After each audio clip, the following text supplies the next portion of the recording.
By the almighty gods, I'm actually out of work early enough that the sun is still out. So I figured with all the extra free time that I have, we'll continue on with another part within my vinyl collection series. This is part 35, and we're still within the P's within this part. Other than that, a few things I want to briefly go by fairly quickly on is that, for one, I just realized I crossed the milestone of 15,000 subscribers, which is just insane to me because my all-time goal was to always hit 10,000. I never thought I would.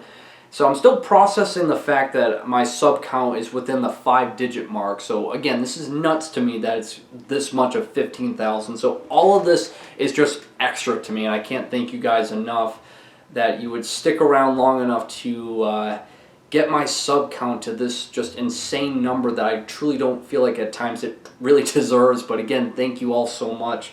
Also, too, I get a lot of questions asked about this every time I do like a video outside of this room around the kitchen area, and that's about the mug that I have, and it's this right here.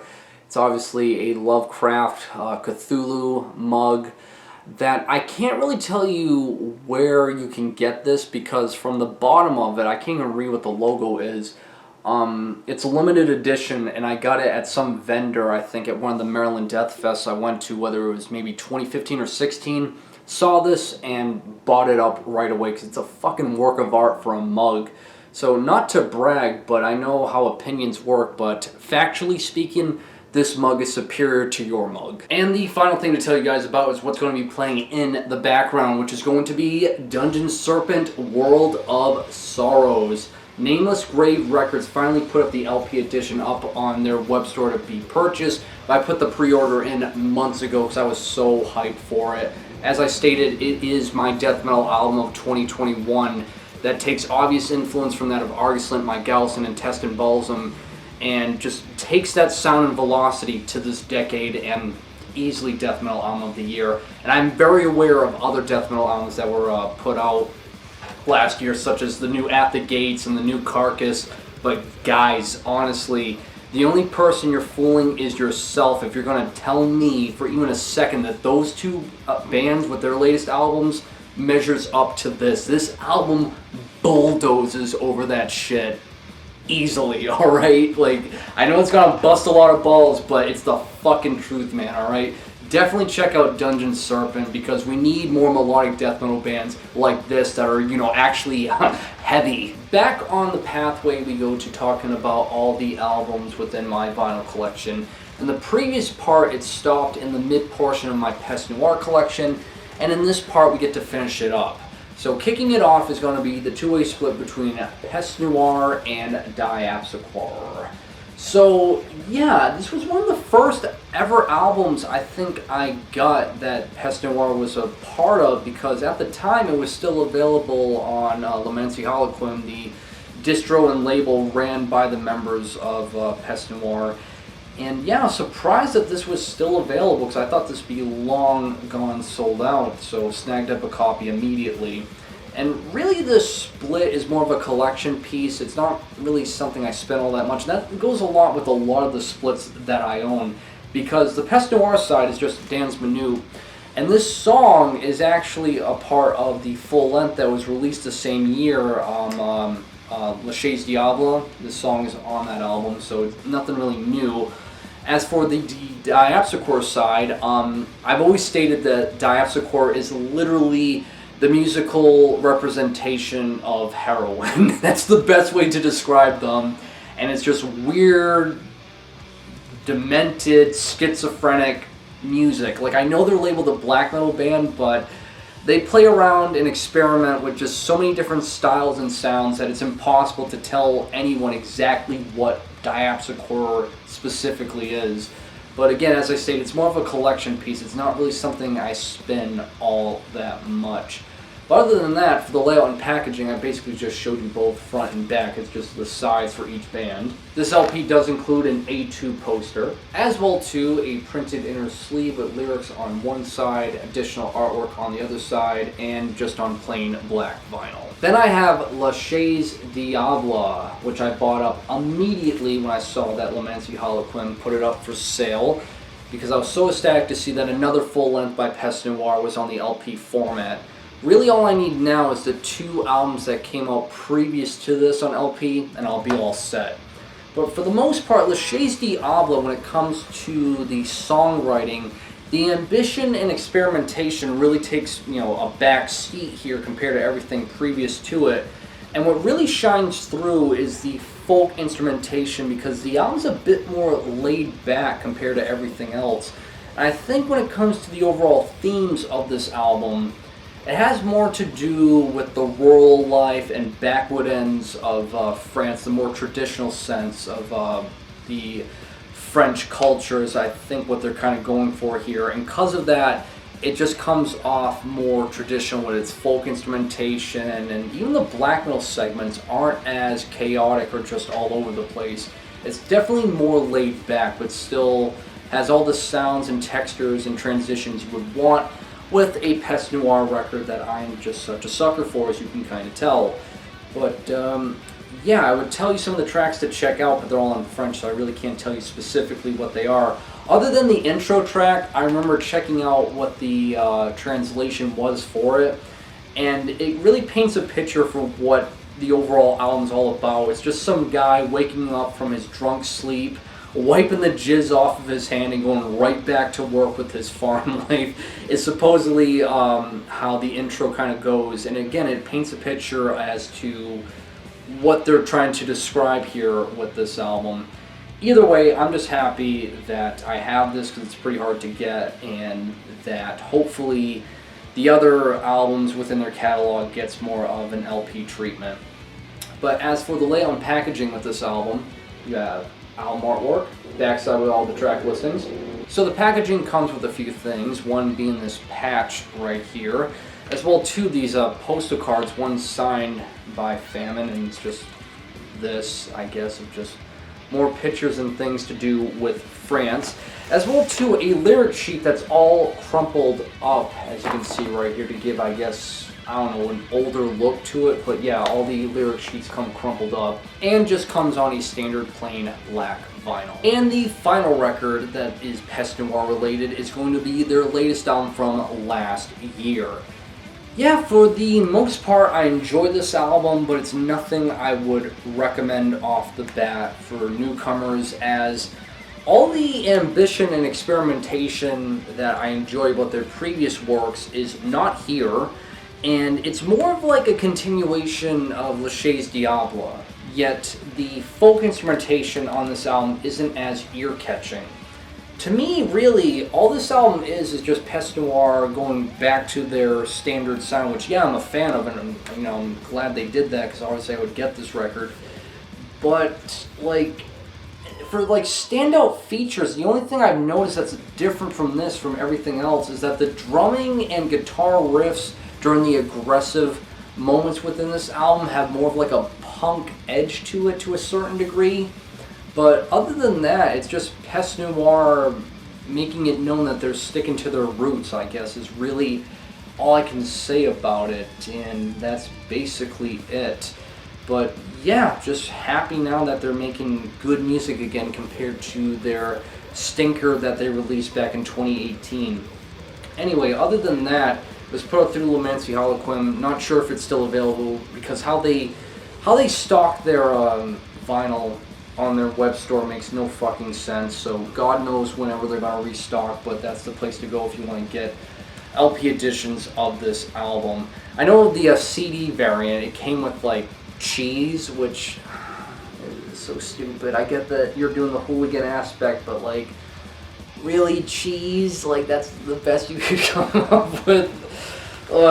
Anyway, for the layout and packaging with this, you have album artwork, backside with the track listings, comes on a gatefold.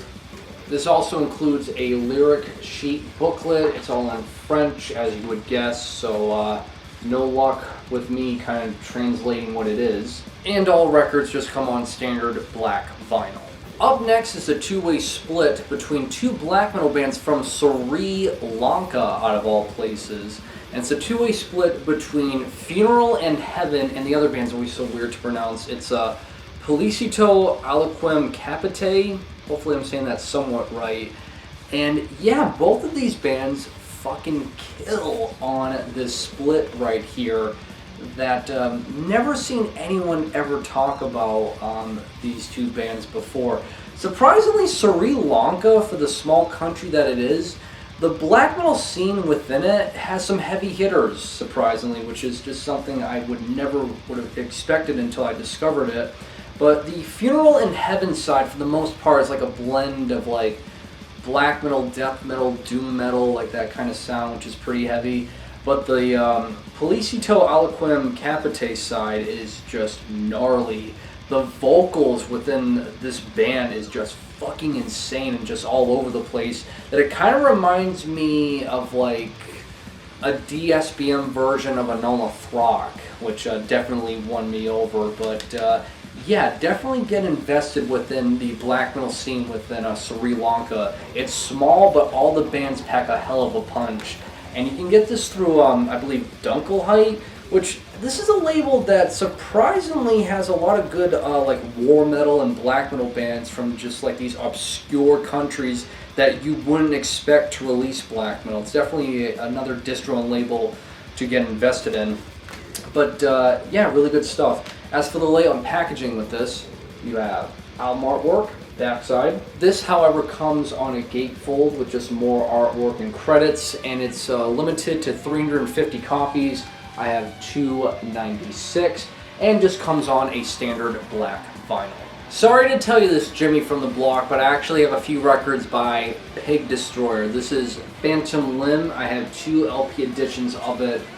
One of them is the 2016 repress that Relapse did that I bought. And this one right here is the first press that was a gift from my friend Caleb, and I'll show the differences between the two in a second.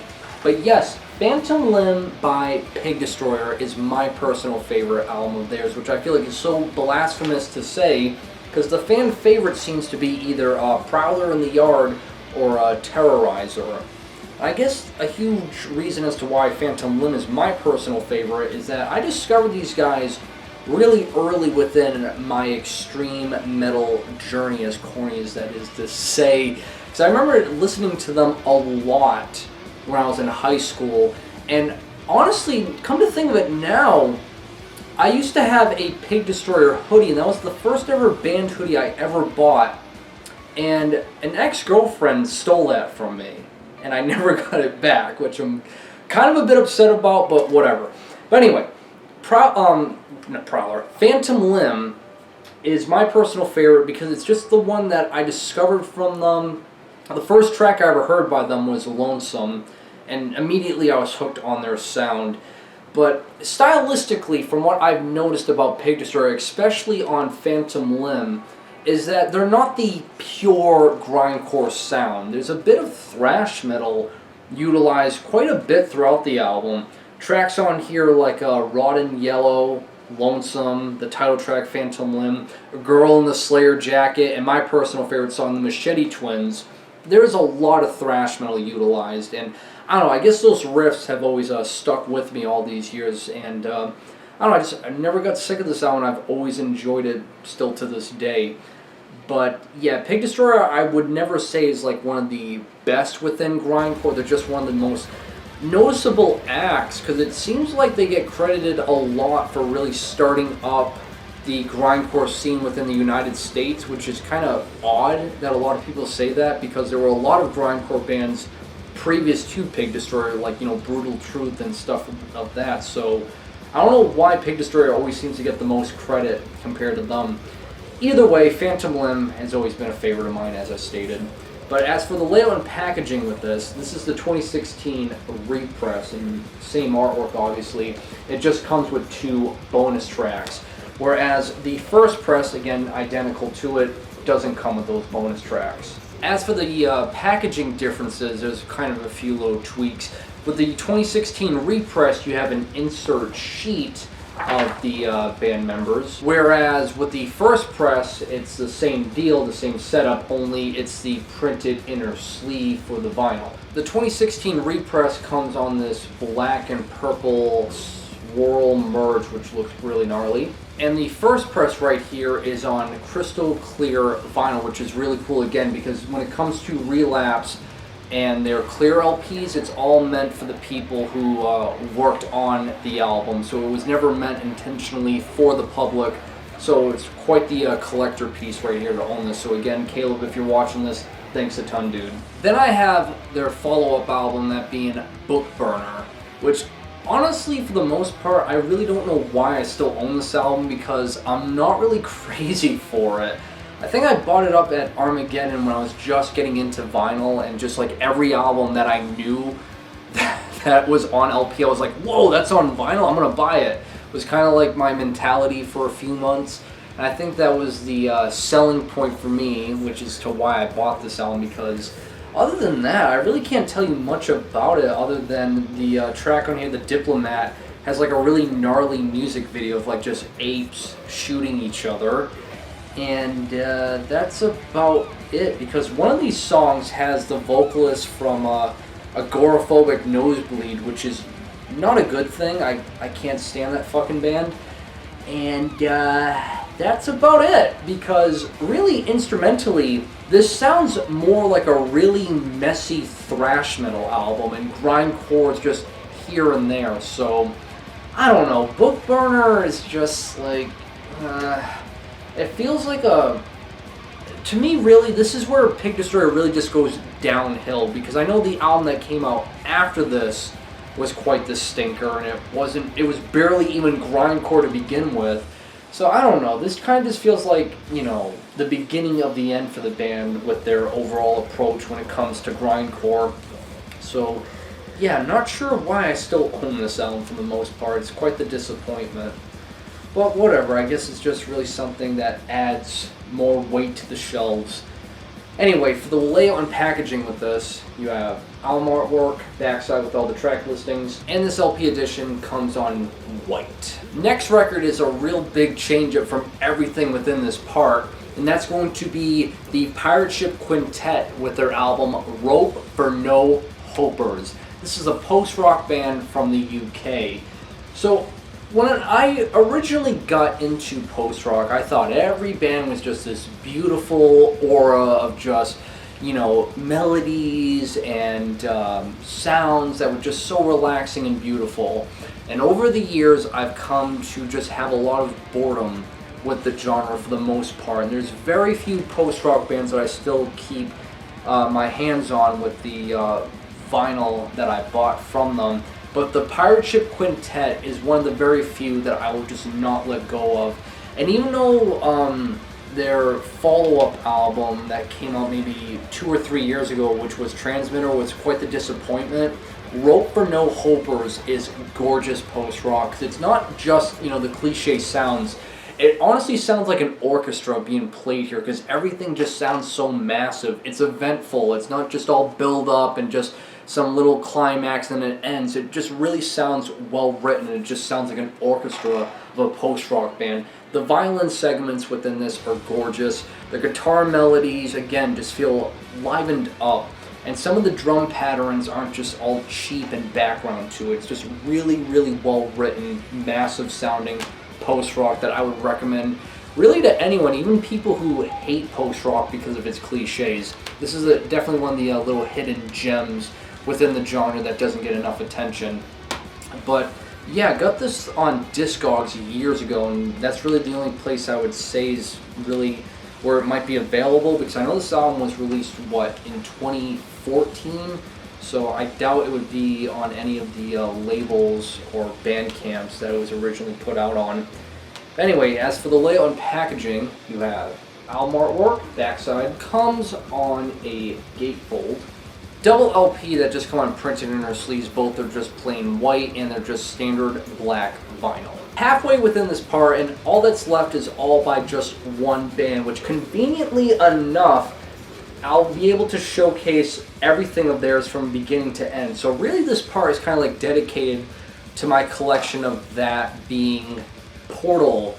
We started off with the debut full-length album, Sepia, that I would say for the most part, this isn't Portal's most fleshed out album that we know them today for.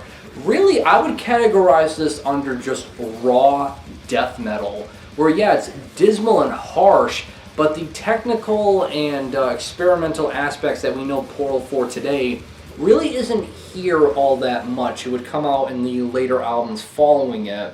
And Sepia is really just harsh, dismal, and dense as they could come for death metal. That I personally feel like Portal is the new extreme for death metal that it needed, because I want to sound like such a snob, but just hear me out first. Because when you look at death metal from its humble beginnings within the 80s and late 80s, within the countries of Sweden and Florida, yeah, for its time it was absolutely extreme and terrifying.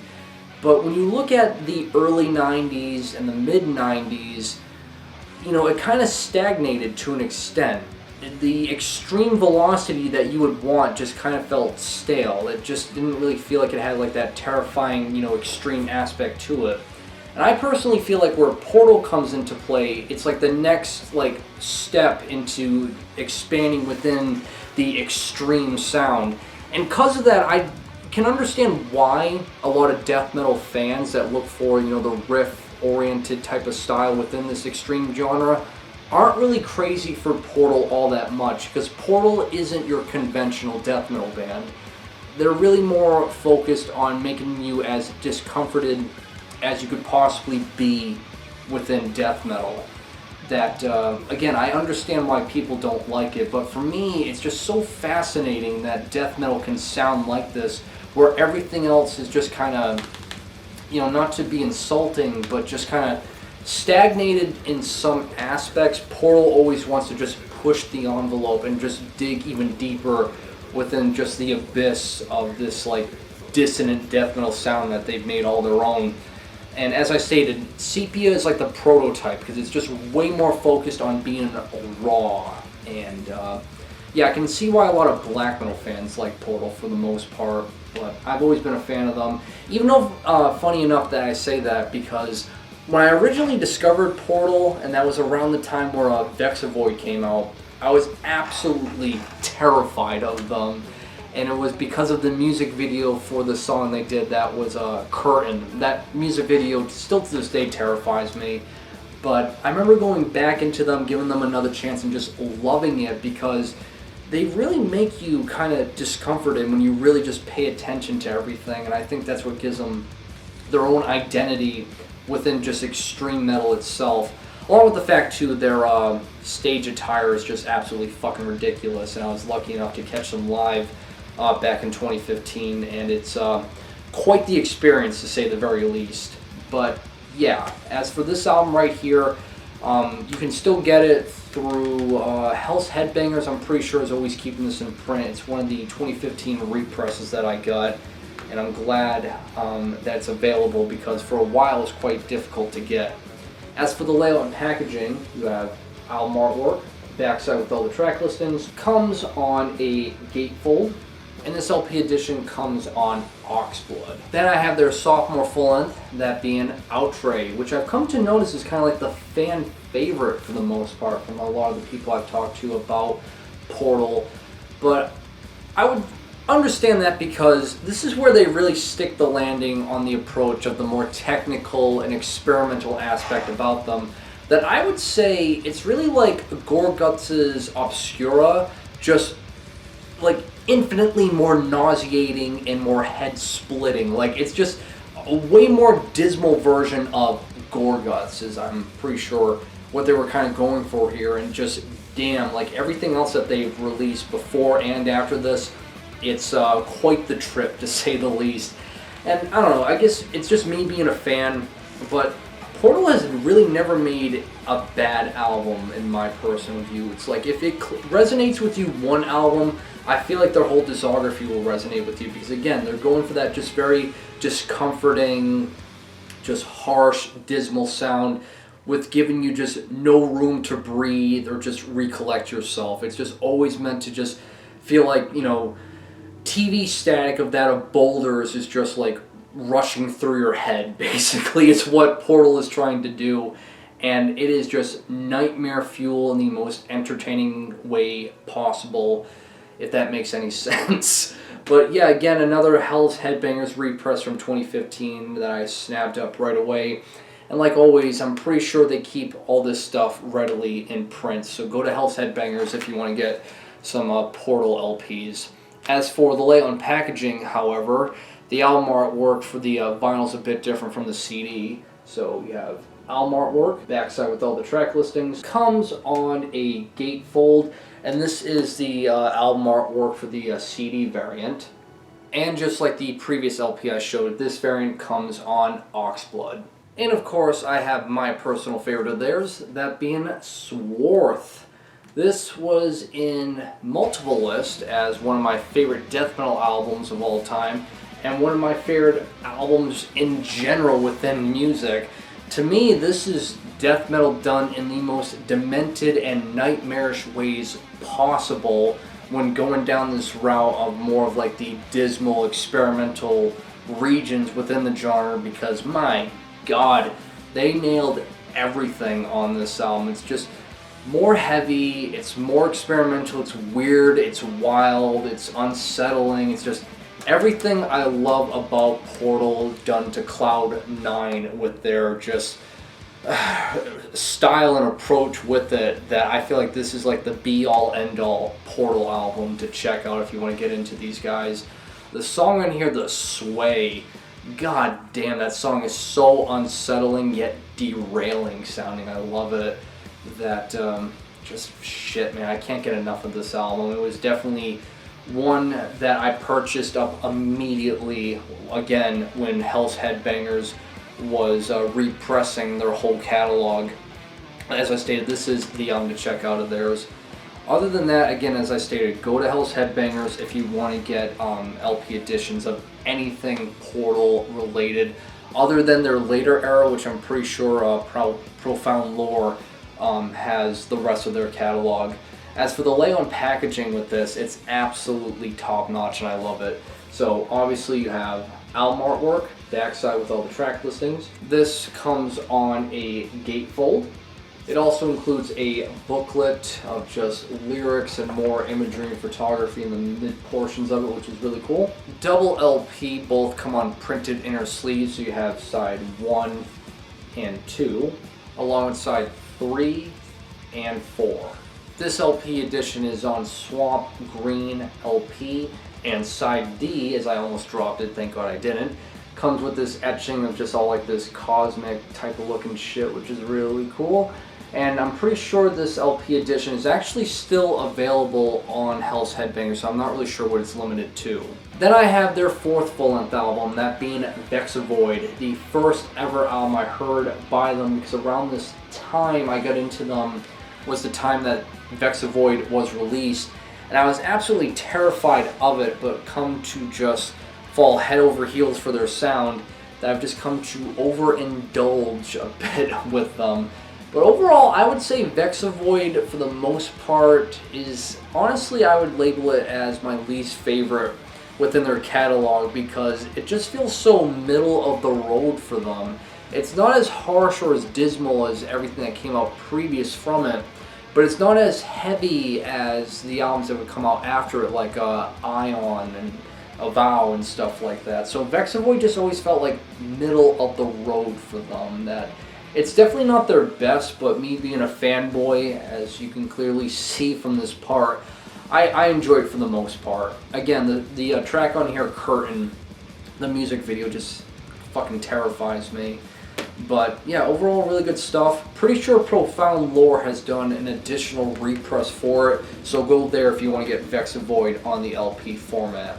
As for the layout and packaging with this, you have album artwork, backside with all the track listings. Comes with an insert sheet, one side with crazy artwork, other side with lyrics. Comes on a printed inner sleeve right here. And this LP edition comes on blue, black, kind of like marble fusion, I guess. Looks pretty cool.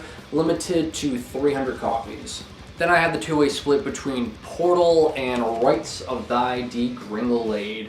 Really got this for the collection piece purpose, because the Portal side is the song The Sway, which is on our previous album, which was on Swarth. It's just the kind of like demo version, so it's like extra raw and heavy, which is awesome. And the Rites of Thy Degringolade side is just one song, that being Our Dreadful Spear.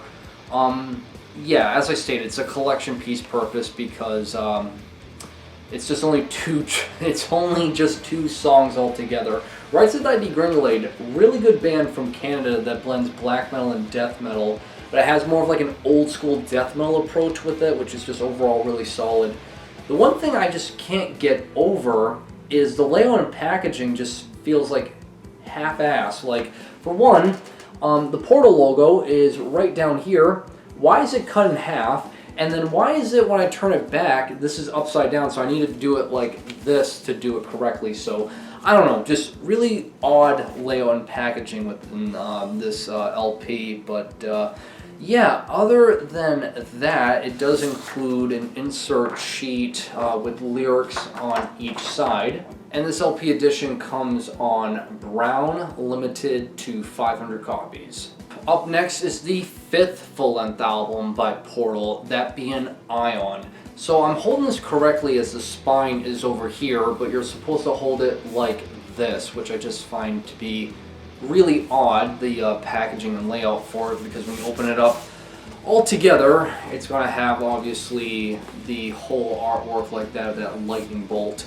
But anyway, Ion is a complete change up from everything that Portal has done, because I remember anticipating so much for this album when it was released in 2018, and just being really mesmerized by the fact that it had like the dissonant sound somewhat that I'm familiar with Portal, but it's just way more aggressive. The drumming on here just feels like he's just pummeling the drums to the earth itself. Just everything just felt more aggressive. The vocals by the Curator felt more aggressive and just heavier. Just everything about this album just screams, we're showcasing our muscle and teeth with this album, and they flex it quite a bit on here.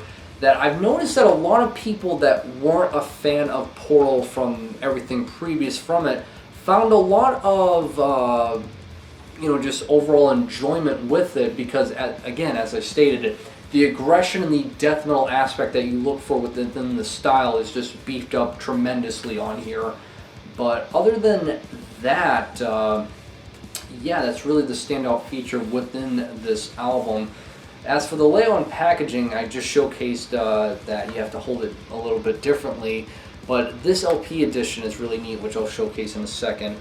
But yeah, you have album artwork and backside that I showed, that when you fold it off all together, it showcases that giant lightning bolt. And I showed that because it does come with this massive, massive poster, which I'm not going to unfold because it takes forever to put back together. But it's like 5 by 6 or something of just the artwork I just showcased. The gatefold, however, comes with this artwork. It also comes on a printed inner sleeve. And the LP edition comes on glow-in-the-dark splatter, which I'll showcase to you guys right now. So here's the LP. I mean, hopefully you guys can see it. It does glow in the dark. From my viewpoint, it's definitely glowing, but hopefully the camera with its lighting and everything can kind of pick it up for the most part. But yeah, really cool that it's a glow-in-the-dark LP that sounds really good, and it's limited to 150 copies. Then I have their 6th full-length, that being Avow, that came out last year and was one of my favorite albums of 2021. Overall, this is just Portal now going back to their roots, because compared to Ion, the aggression is tremendously toned down quite a bit. And it goes for that raw, discomforting, dismal sound that's a bit repetitive in some aspects, but again, as I stated, it really goes for more of the discomforting sound that you're not really familiar with the attributes with death metal. So I guess for Portal fans, the diehards that look for that sound, you'll find it here and you'll enjoy it. But if you're not like a diehard Portal fan, there's a lot about it that I can understand that you won't find that much enjoyment with it. So when people, showcase their discomforted, not really discomforted, more just of their distaste with it, it's very understandable. But for me, it clicks with me a lot. But yeah, other than that, for the layout and packaging with it, You have album artwork, backside with the track listings, comes on a gatefold. This, however, does come on a printed inner sleeve, just basically that of the artwork.